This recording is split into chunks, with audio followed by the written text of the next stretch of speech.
The puck drops for tonight's game at 7:05 p.m. Chris and Mary, I'm here with some Thunderbirds fans. Guys, how we feeling? How we feeling? It's going to be loud tonight. Bring your earplugs. Celtics 116, Warriors 100.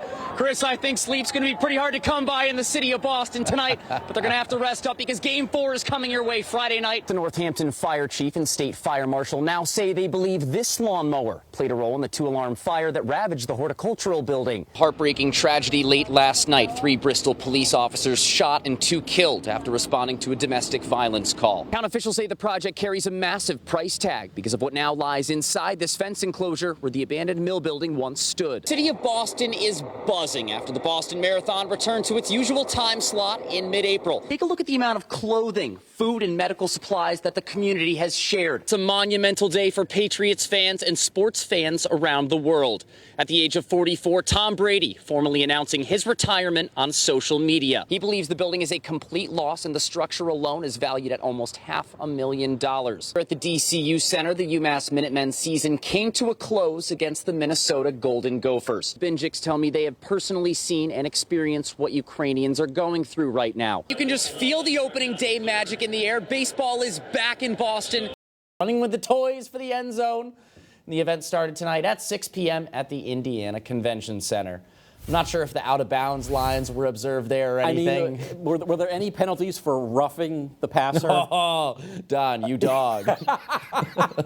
Well, the heat wave continued here in Western Mass. Another hot one. Temperatures once again reaching 90 degrees tomorrow. Might even see triple digits. The Artemis 1 mission is on track for liftoff on Monday to travel around the moon in a new era of space flight. Just like every other year. Yeah, I already tore my bracket to pieces. Forget That it. deluge of rain we got yesterday, that was symbolic of how my bracket looks. So yours is just as bad as mine, basically. You know what? We're on a hot streak, but I know it's going to come crashing down back to earth soon enough.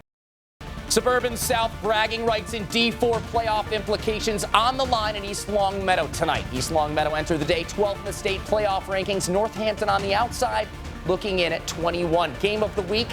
I say this one could be our game of the year. Lancers with the ball back. It's Bryant Lopez. He's bouncing outside the pocket. Picked off by sophomore Jack Casey. And Jack Casey, your reward? Yeah, take that turnover, chain young fella. Show it off to the cameras. Holyoke down a couple scores. How would they respond? It's Aramis Serrano. Deep throw. Check out this catch by Dimitri Gonzalez. Laundry coming in from the refs. It doesn't matter. Then pop in the pocket.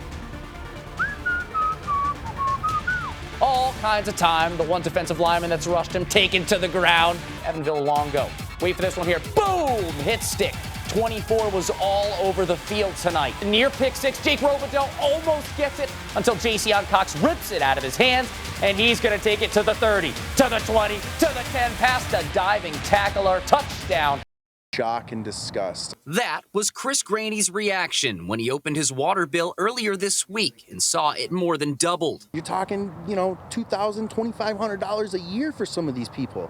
That's ridiculous. We took a look for ourselves. A $394 bill for 6 months of service, now up to $406 for only 3 months of service from July to October.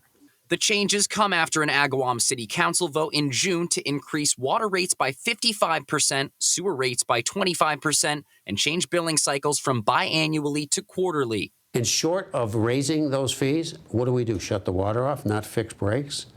We need that money to address those issues. We brought Graney's concerns to Agawam Mayor Bill Sottile to get answers. He tells Western Mass News the rate increases will go directly into an account that covers all water and sewer-related expenses, including the cost of replacing old pipes. Sottile explains that this usage rate is adjusted every 5 years, with the last increase coming in 2014 at 40%. He even adds the funds from that price increase lasted long enough to prevent an increase for 7 years rather than 5. But not everyone on the city council voted yes on the proposal, including Cecilia Calabrese, who is currently a candidate for state senate.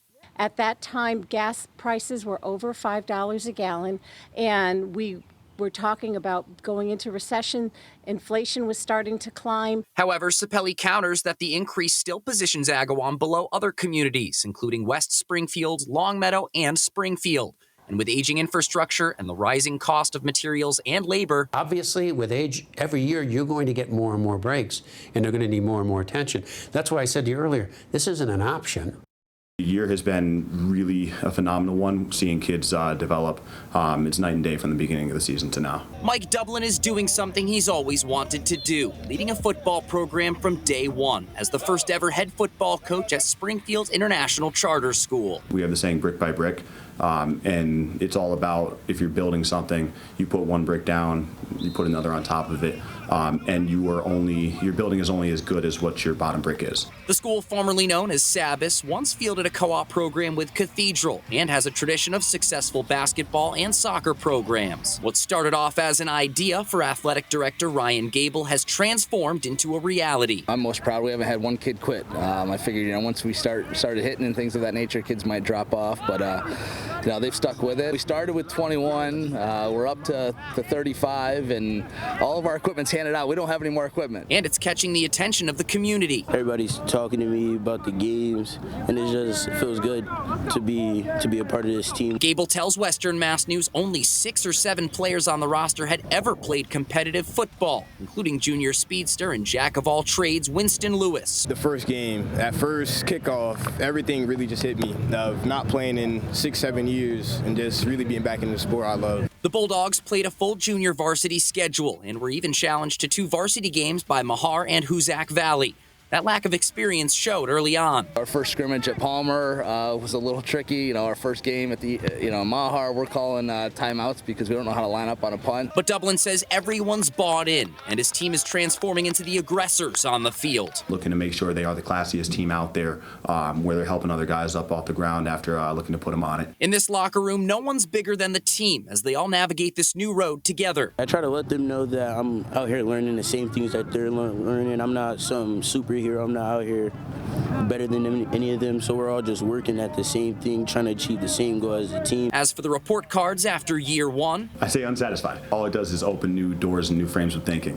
Where can this team go? Where can we be? I think we're going to have a powerhouse football team in the years to come.